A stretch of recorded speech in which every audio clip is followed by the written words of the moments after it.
नियमित morning assembly हो, प्रार्थना सभा में सब बच्चे आए, एक साथ खड़े हों, वहां पर भारत की परंपरा के बारे में बताइए।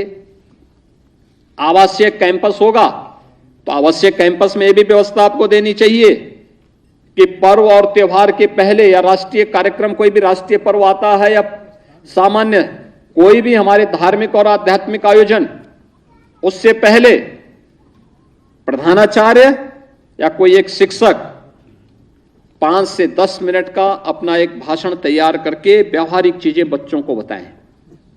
15 अगस्त के दिन आयोजन क्यों होता है, अगर आप बच्चों को बताएंगे नहीं, उसको पता नहीं होगा। एक दिन पहले बताइए और अगले दिन के कार्यक्रम में सबको सहभागी बनाइए। कार्यक्रम अचानक नहीं होगा, रिहर्सल होना चाहिए। रिहर्सल सामान्य क्लास के उपरांत 1 घंटे का समय निकाल करके एक टीम सांस्कृतिक कार्यक्रम के लिए, एक भाषण प्रतियोगिता के लिए, एक पेंटिंग की प्रतियोगिता के लिए, एक निबंध लेखन के लिए, एक खेलकूद की प्रतियोगिता के लिए, अलग अलग एक्टिविटीज के लिए अलग अलग टीम को प्रशिक्षण की कार्रवाई के साथ जोड़ना और फिर उसको नियमित अभ्यास का हिस्सा बनाना। आप देखेंगे आपका विद्यालय तेजी के साथ आगे बढ़ेगा और इसको साप्ताहिक कार्यक्रम का हिस्सा बनना चाहिए, नियमित रूप से बनाया जाना चाहिए।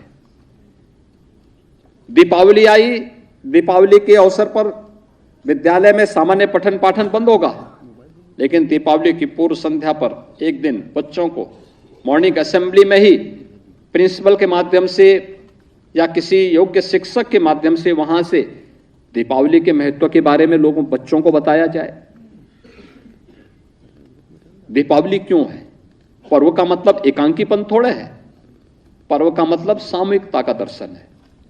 दीपावली का मतलब हम सब मिलकर के अपनी खुशियों को एक साथ वहां पर बांटें, एक साथ मिलकर के उस आयोजन के साथ शामिल हों। अटल आवासीय विद्यालय जैसा दूसरा अवसर कहां इसमें मिल सकता है, और उन कार्यक्रमों को इसके साथ जोड़ना। होली क्यों मनाया जाता है, उसके पीछे का मंशा क्या है?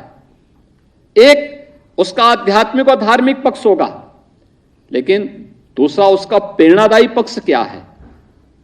प्रेरणादायी पक्ष भी तो होगा इसमें, उसके बारे में भी वहां अवगत कराना, बच्चों को बताना, सही मार्ग पर चलने के लिए प्रेरित करना।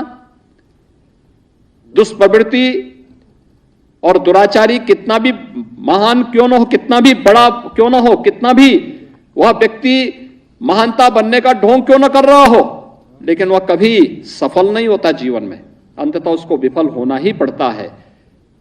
हर पर्व और त्योहार इस प्रकार की प्रेरणा देते हैं। 26 जनवरी आएगी, क्या महत्व है इसका? गणतंत्र दिवस का महत्व क्या है? अगर हम एक दिन पहले बच्चों को इसके बारे में बता करके फिर मुख्य आयोजन में इसमें बच्चों से ही भाषण करवाएं, रिहर्सल करवाएं, उस दिन उनका संभाषण हो, अभिभावकों को भी आमंत्रित करिए, समाज से जुड़े हुए संभ्रांत नागरिकों को भी इसके साथ जोड़िए। आप देखेंगे एक नयापन आपके कार्यक्रम के बारे में, आपके बारे में समाज की धारणा बदलेगी।